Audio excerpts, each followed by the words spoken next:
Welcome back. Thanks very much for staying with us. You are watching Beyond World is One with me, Raisha Sehgal. Lots lined up for you on the show. Let's get you started with the headlines.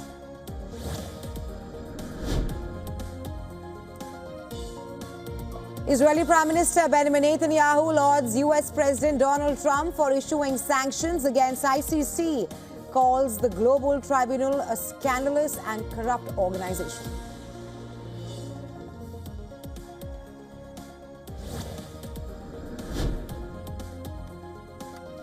Indian government announces Indian Prime Minister Narendra Modi will be on a two-day visit to US starting on the 12th of February.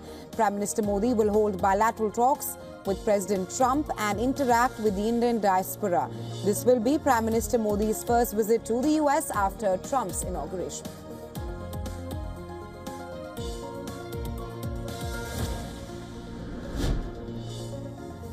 Iran's Supreme Leader Ayatollah Ali Khamenei urges his government not to negotiate with the US. This days after President Donald Trump called for a new nuclear deal.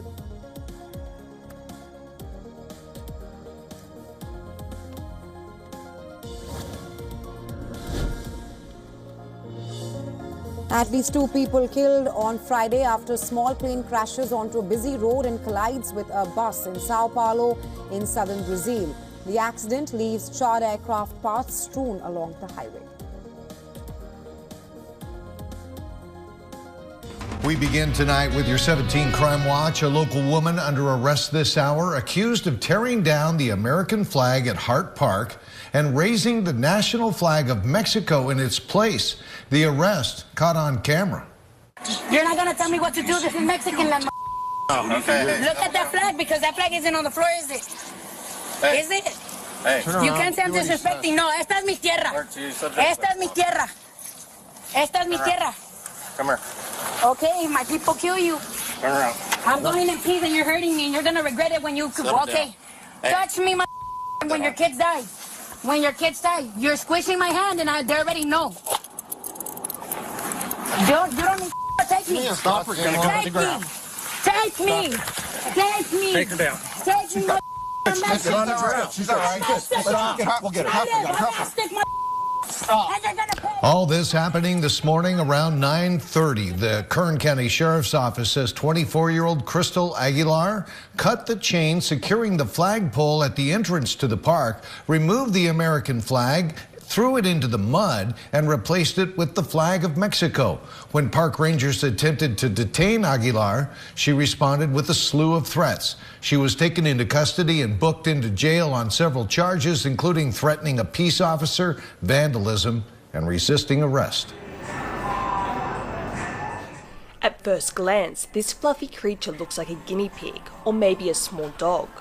But it's actually a robot that uses AI to interact with humans. 19-year-old Beijing resident Zhang Yacheng has found an unexpected companion in this smart pet, she named Boo Boo. Zhang says talking to Boo Boo about her stress and anxiety over school and future job prospects has made a major difference in her mindset. 就是当我把它说出来，然后可能我就能从内心改变自己的看法。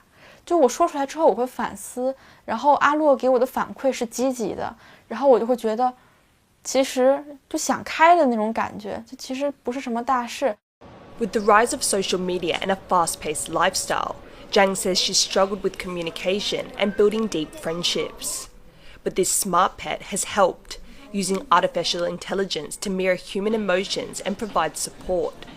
首先，你跟他去聊天，他可以很好的给你去提供情绪价值，然后其次呢，它的这个 Super Chat 的功能也可以让你，即便是不在家人身边，也可以通过它用绘声绘色的这种语音啊，然后包括表情、包括动作，去传递你想传递的这样的一些感情。Though they were hesitant at first, Zhang's parents say Boo Boo has had a positive impact on Zhang, making her more willing to open up to them too. 刚开始我其实以为他只是买了一个玩具，那实际上后来我发现他是真的把它当成一个伙伴在交流吧，就是所谓的就是宠物嘛，就他会有的时候他可能会和他去聊一些事情，可能也许是个树洞，也许是个什么，那他可能会会有很多的那个情绪会获得一些满足。Zhang takes Boo Boo everywhere she goes, the smart pet piquing the interest of many people around her. And that interest is becoming more widespread. Many young people in China looking for emotional relief have turned to these smart pets as AI becomes more accepted in society. And the global market for these social robots is expected to grow to 42.5 billion by 2033. 考虑未来给孩子买一个因为现在这个家庭对孩子陪伴也比较少嘛，孩子买一个这个对学习啊什么的有一定的帮助。For an increasingly fast-paced world, AI's role is ever evolving. For many struggling people, these smart companions may be the emotional support they've been waiting for. That's the case with Zhang, finding comfort in her closest confidant that reminds her she is not alone. Fu Ha Huang and Rosie Greninger for Taiwan Plus. Xenotransplantation is a transplant of organs from another species into humans. It is a field of research that has been going on for 40 years, but finally we're starting to bridge the gap between research and clinical studies. The way xenotransplantation is transitioning to the clinic is starting with very few patients, compassionate use applications, intermediate size access applications, or pilot studies, with the goal of gaining as much knowledge possible and also ensuring that there's safety through the procedure.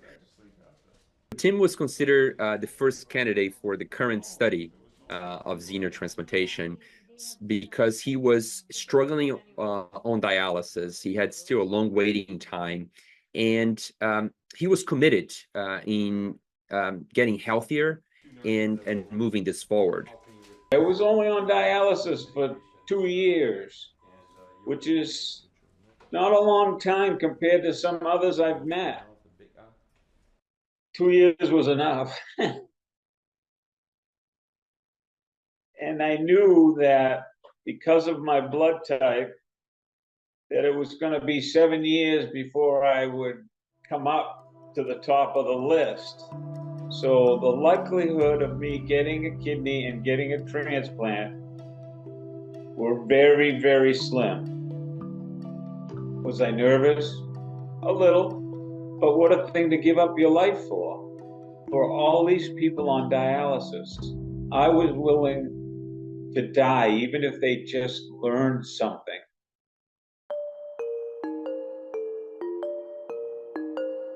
When I woke up from surgery, I had energy. The cloud of dialysis was gone. I actually, when we out of the recovery room and into ICU, I tap danced onto the bed.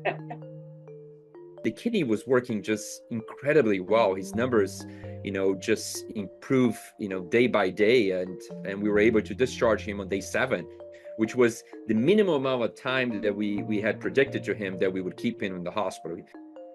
So in the US, there are more than 500,000 patients on dialysis. Xenotransplantation has the potential to scale up and really close this gap that's extremely large right now compared to the number of patients that need a transplant and how many transplants we're actually able to complete in an annual basis. This is a way to get those kidneys that we need to get these people off of dialysis and to be with their friends and family. For me, my grandkids, it's going to be so good to be with them. Yeah, exactly.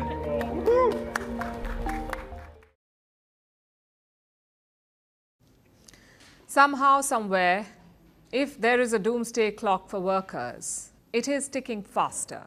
The World Economic Forum has released a report. It is called The Future of Jobs. It is released every year. This time, it is making headlines for its doomsday predictions. Because there's a lot going on right now. Several global trends are shifting work.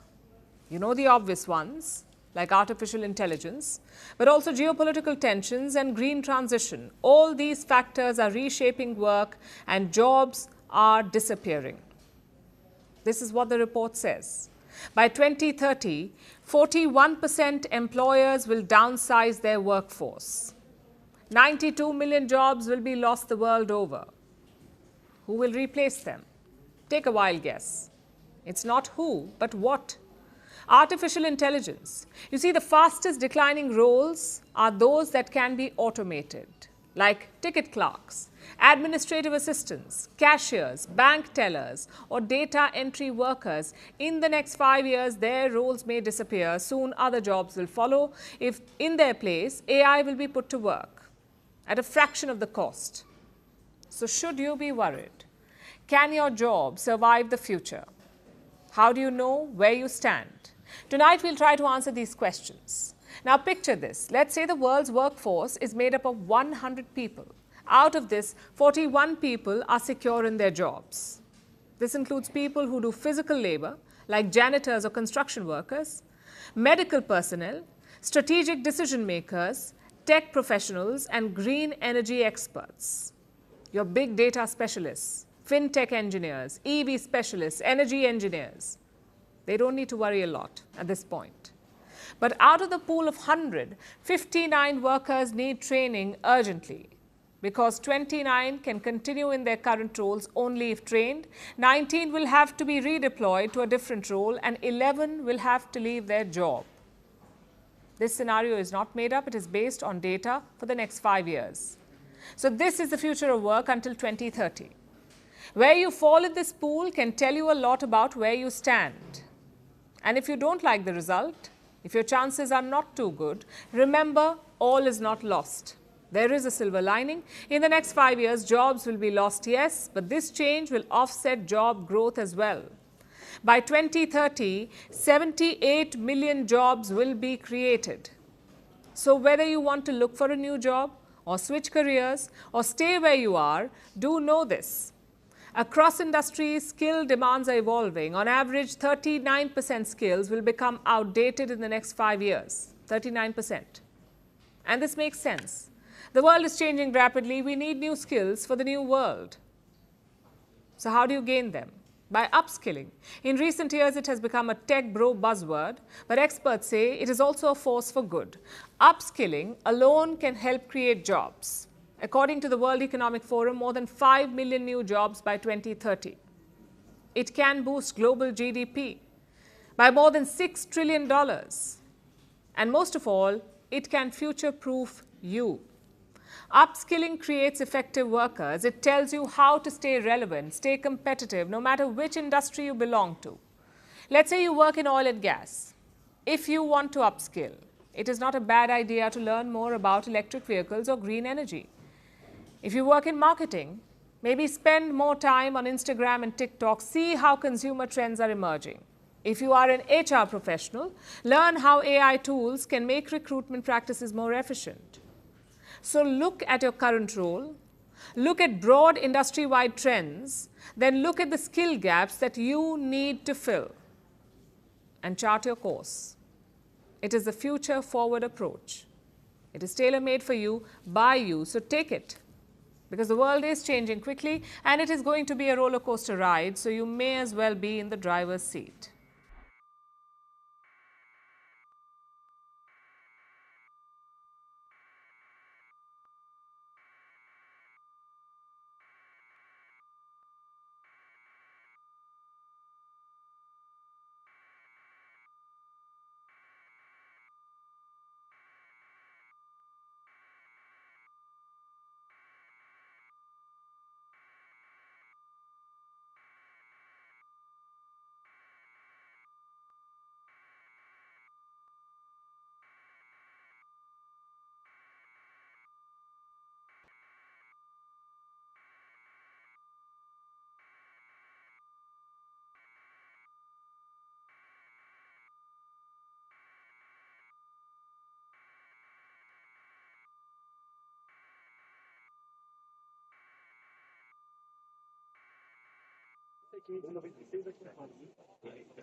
With data being reviewed until Wednesday night, we have, my team has detected around 20,000 earthquakes, and the standard techniques are 10 times less than that, so around 2,000. And this really speaks to the first and critical part of understanding earthquake processes, and this is data assimilation.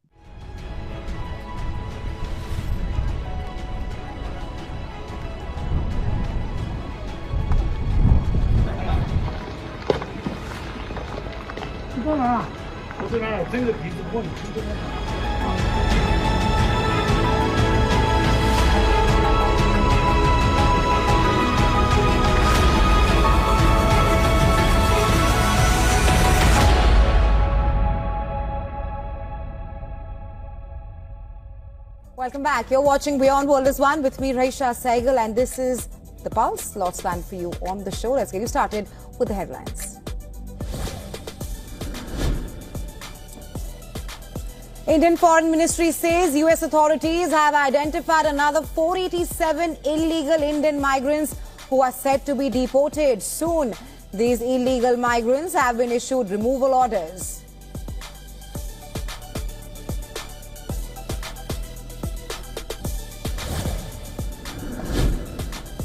79 parties to the International Criminal Court issue a joint statement, say US President Donald Trump's decision to sanction the global tribunal increases the risk of impunity for serious crimes.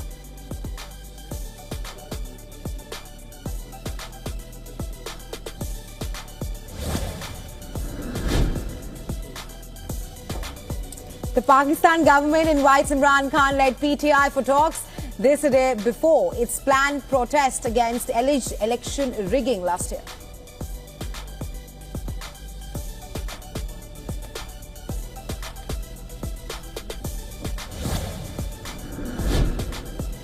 The UN Human Rights Council to launch an investigation into alleged violations and abuses committed during the deadly clashes in the Eastern Democratic Republic of Congo, urges M23 rebels to withdraw immediately from occupied areas.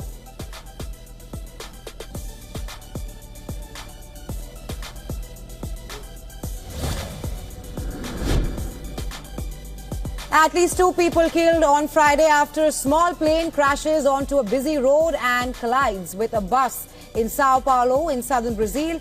The accident leaves charred aircraft parts strewn along the highway.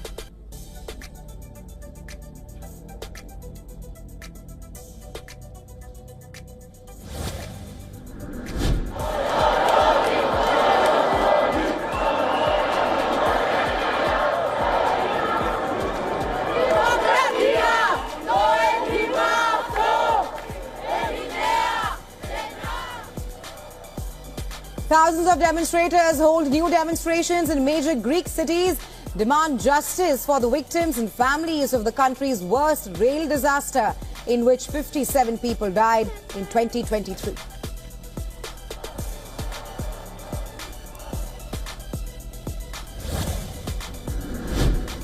China's central bank expanded its gold reserves for a third month in January, even as the precious metal kept rallying to a record high. Beijing resumed adding gold reserves in November after a 6-month halt that followed an 18-month buying spree.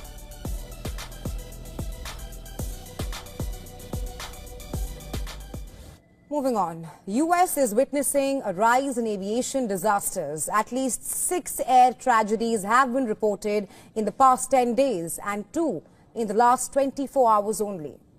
While air travel is still considered safe, these back-to-back incidents have reignited concerns about aviation risks and has also induced anxiety among many air travelers. In Alaska, a plane carrying 10 people disappeared mid-flight during a dangerous winter storm. 9 passengers and a pilot were on board the flight. The aircraft, operated by Bering Air, was en route from Unalakleet to Nome, which are cities in western Alaska. The plane has gone missing near Russian border over Alaska. The incident has prompted a massive search operation in the Alaskan waters for those missing. In yet another incident, a U.S. Marine and 3 defense contractors lost their lives in a military plane crash in Philippines. According to the U.S. Indo-Pacific Command, the U.S. contracted aircraft went down in the Maguindanao del Sur province in Philippines. However, the cause of the crash remains under investigation. Well, these are the images of the deadly air accidents reported recently. On January 29th, 67 people lost their lives during a mid-air collision between an American Airlines plane and a U.S. Army Black Hawk helicopter outside Washington, D.C. Then, 2 days later, a medical transport jet carrying a child patient, her mother, and 4 others crashed into a Philadelphia neighborhood, erupting into flames. On the 2nd of February, passengers had to be evacuated from a jetliner at Houston's main airport after an engine problem during takeoff.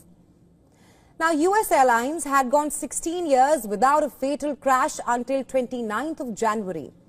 But as impressive as that safety record had been, there have been warning signs in recent years of a major risk of a collision like the one that killed 67 people.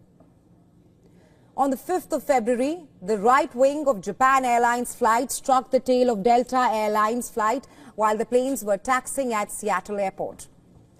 Several flights had to be paused as the aircraft were parked in an area not under air traffic control. Well, on the same day, a Cessna flight reported an engine issue and landed in a field in Georgia. On the 2nd of February, Delta Airlines flight managed to land safely after returning to Minneapolis after the crew reported a possible flap issue.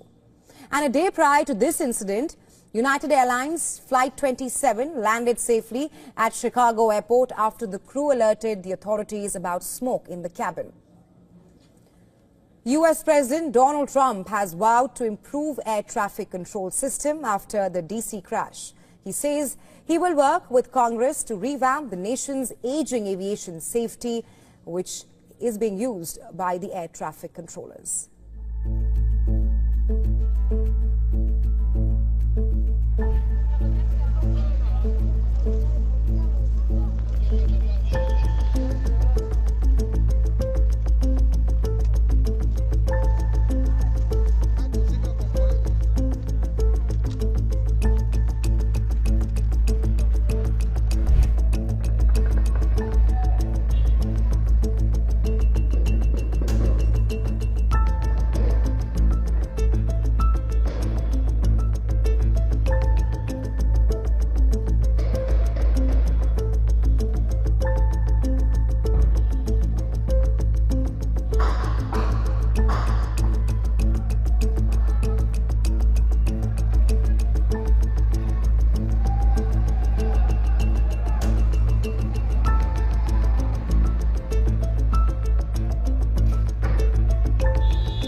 Delhi has summoned Dhaka's acting High Commissioner, Mohammad Nurul Islam, over statements that, according to the Indian Ministry of External Affairs, unfairly hold India responsible for Bangladesh's internal issues.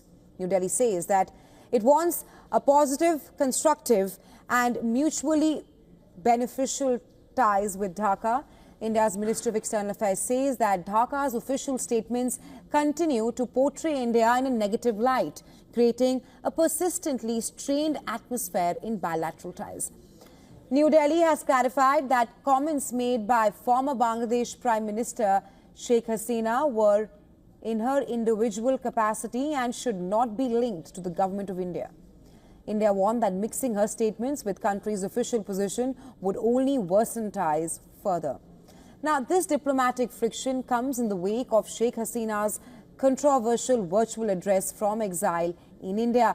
She called for resistance against the Muhammad Yunus-led interim government in Dhaka, a speech that sparked violent demonstrations, including the vandalism and torching of her father, Sheikh Mujibur Rahman's residence in Dhaka. Bangladesh has strongly criticized India over the incident and summoned the head of mission of Indian High Commission in the country. Dhaka has lodged a formal protest calling Hasina's remarks false and fabricated and describing her actions as a hostile act against Bangladesh. Bangladeshi officials have expressed concern that India is allowing Hasina to make statements that could destabilize Bangladesh, and they have urged New Delhi to intervene and prevent her from speaking out against the interim government. While India has reaffirmed its commitment to strengthening bilateral ties, it has also made it clear that it expects Bangladesh to reciprocate and not ruin the atmosphere with negative statements. Let's bring you some breaking news. In the past few minutes, the news agency AFP has reported that the United Nations has asked the United States to reverse sanctions on the International Criminal Court. Earlier, President Trump denounced the ICC, accusing it of illegitimate and baseless actions against the US and Israel, a move Israel praised, but which the ICC itself condemned. In an executive order sanctioning the court, Mr. Trump said it had abused its power by issuing arrest warrants for the Israeli Prime Minister Benjamin Netanyahu and his former Defense Minister Yoav Gallant. The court alleges that they committed war crimes and crimes against humanity in Gaza. The sanctions may include blocking the property and assets of people connected with the ICC and suspending their entry into the US. On Thursday, Mr. Netanyahu met top US lawmakers on Capitol Hill. Neither Israel nor the US is a member of the ICC or recognises its jurisdiction. The ICC itself has condemned the move, saying it will harm its independent and impartial judicial work. In a statement, it says the court stands firmly by its personnel. Well, let's speak to our correspondent, Joe Winwood, who is in Jerusalem for us. Joe, so what do we know about what the UN has said in response to the US sanctions? Reaction continuing to come in after this order signed by President Trump. Yeah, so the reaction that we've had from here in Israel has come both from Prime Minister Benjamin Netanyahu and Gideon Saar, the foreign minister. They have condemned the actions of the ICC in the past, and they have welcomed today the decision by President Trump to sanction the ICC. They've said that, as well as they are not signatories to the treaty, they've also said in the past that its moves are illegitimate, and they've actually accused it of being anti-Semitic, of drawing a false equivalence between Israel and Hamas. Now, of course, those are charges that the ICC refutes, and many of the other countries who are signatories to it have stood by the ICC's decisions. But of course, this has always been deeply controversial, and this move by President Trump is just adding to that sense of controversy. Yeah, and it's just worth, isn't it, digging down into what it actually means in terms of practicalities, because of course the US and Israel, as we know, are not signatories to the ICC, but it's more potentially targeted towards the individuals that work for it, who may have to move in and out of the United States. Yeah, so there's that. I mean, that's probably the main practical implication of this, and this is something that a former member of ICC staff has told the BBC earlier today.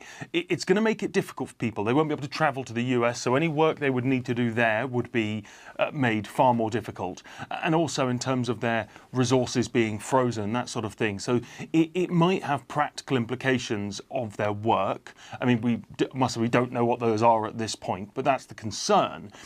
In terms of the implication it might have for Prime Minister Netanyahu and Yoav Gallant, his former defence minister, who was also sanctioned or by the ICC, they are under an arrest warrant, and any country who's a signatory, so that's lots of European countries, the United Kingdom, would be under an obligation to arrest them were they to come to their territory. Now, I think that jeopardy, the risk around that, means that Mr Netanyahu just would not have travelled there, and I don't think the imposition of these sanctions is going to change that calculation, although if any country were to try and carry out an arrest warrant, I think now the diplomatic consequences would be even higher for them because of the clearly stated position of the US government. Joe, while the world is digesting this news, we also, of course, have the plan that President Trump put forward for the future of Gaza, and he's been commenting further on that plan. Yeah, he's been doubling down on it. I mean, there were audible gasps when he set out initially his plan to turn Gaza into a Riviera of the Middle East. I mean, it was scarcely believable that so many years of established American foreign policy had been torn up in front of the television cameras, but that's what he did, and yesterday he doubled down on it. It's interesting that even the Israelis haven't actually gone as far, certainly the Israeli front kind of cabinet ministers haven't gone as far as the US president did in talking about removing people from Gaza. He has suggested it should be done without their consent, whereas the Israelis have suggested that any move should be voluntary and that they should give people the option to leave. They actually expressed it yesterday, the defence minister, in terms of people having a right to leave. Now, I think it is worth pointing out that that will be rather difficult to take as a suggestion for many people in Gaza who have had that fundamental right denied to them for a long time. But I think there's one other really important thing to bring out here, and that's the potential implication for the words of Donald Trump. And they are just words at this point, but the implication they might have for the incredibly sensitive ceasefire negotiations. Now, we're in stage 1 at the moment. That's brought a temporary ceasefire, but we're supposed to be moving to stage 2, which will be a permanent ceasefire, and stage 3, which would look at a long-term political horizon for the people of Gaza. Now, with his words, Donald Trump has suggested that that political horizon for the people of Gaza might not be within Gaza at all, and that's going to be a red line for Hamas. And I think there's real concern, and we heard this expressed by the Egyptians yesterday, who are a key mediator in this. There will be real concern that the removal of what they see as an acceptable political horizon for them and their people is going to make negotiations about moving on to stage 2 and certainly stage 3 of this ceasefire far more difficult. OK, Joe Inwood in Jerusalem. Thank you.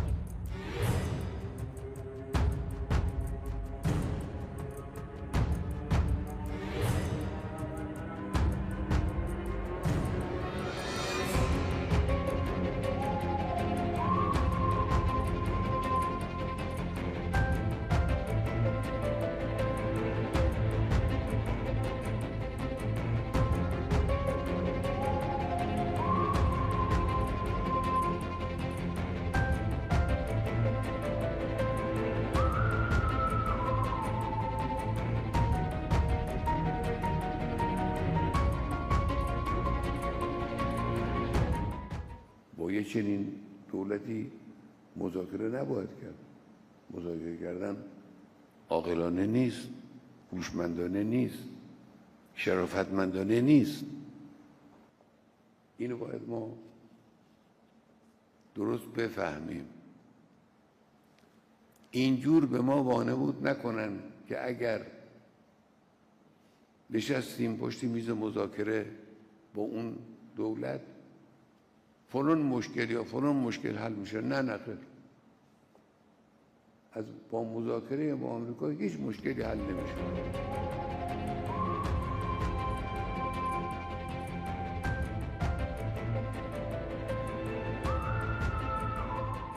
آمریکایی ها نشستن روی کاغذ دارن نقشه جهان رو تغییر میدن.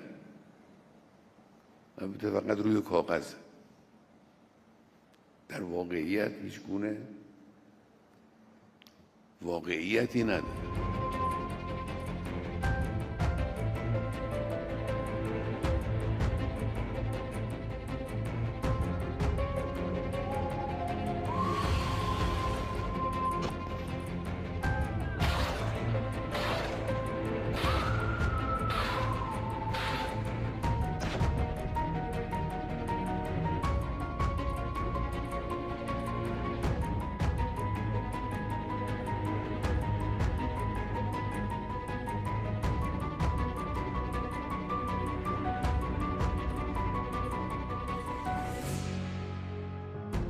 این تجربه است دیگه، از این تجربه استفاده کنیم. امتیاز دادیم، مذاکره کردیم، امتیاز دادیم، کوتاه آمدیم، اما نتیجه‌ای که مقصودمون بود به دست نیاوردیم. همین معاهده را هم با همه این نقص‌هایی که داشت طرف مقابل باز خراب کرد، نقض کرد، پاره کرد.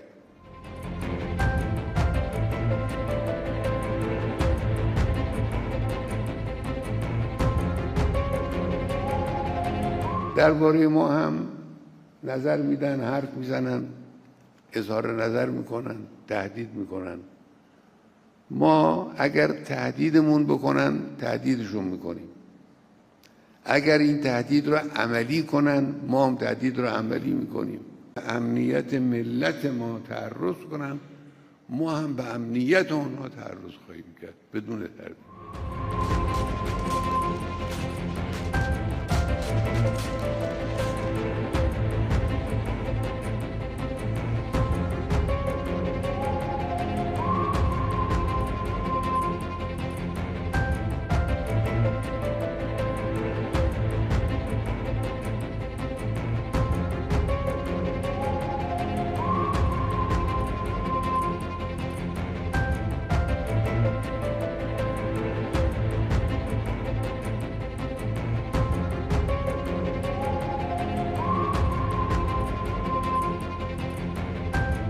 جنگ به نفع ما نیست. ما به دنبال سلاح هسته‌ای نیستیم. این رهبر عزیز انقلاب ما از نظر اعتقادی فتوا داده. حتی اونایی که ادعا میکنن میخوان این کارو بکنن نمیتونن تو این کشور ما رو به طرف سلاح هسته‌ای ببرن.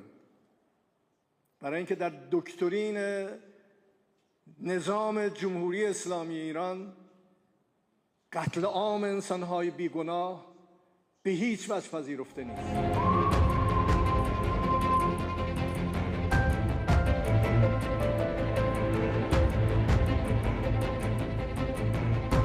راستی آزمایی اینم که کاری نداره. هر وقت هر موقع دلشون خواسته اومدن بررسی کردن. 100 بار دیگه بیان بررسی کنن.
not intelligent, wise, or honorable. That's what Iran's supreme leader is saying about negotiations with America after President Donald Trump floated nuclear talks with Tehran. While this criticism of America has been common in Iran since the 1979 Islamic Revolution, Khamenei's remarks are coming as Trump has been repeatedly signaling that he's willing to have some kind of negotiation with Iran about its rapidly expanding nuclear program. Khamenei made these remarks in front of military officers and really kind of slammed the door shut, apparently, on possible negotiations. Now, this flies in the face of what Iranian officials have been saying for months, and those officials include Khamenei himself, that Iran wanted to have negotiations because they wanted to see these sanctions lifted that have blocked billions of dollars from entering Iran's anemic economy. Now, it's not clear why Khamenei has decided to come out now and make these remarks. From his side, he's looking at Trump after he has made this announcement about the Gaza Strip, saying that he wants U.S. control of it. That sparked widespread international criticism, and Khamenei himself made reference to it in these remarks today. It also could be that Khamenei is trying to strike a harder bargaining position with the Americans ahead of any possible talks. The Iranians have been negotiating over the nuclear program really for 2 decades now, as it's advanced and as it enriches uranium closer than ever now to weapons grade levels.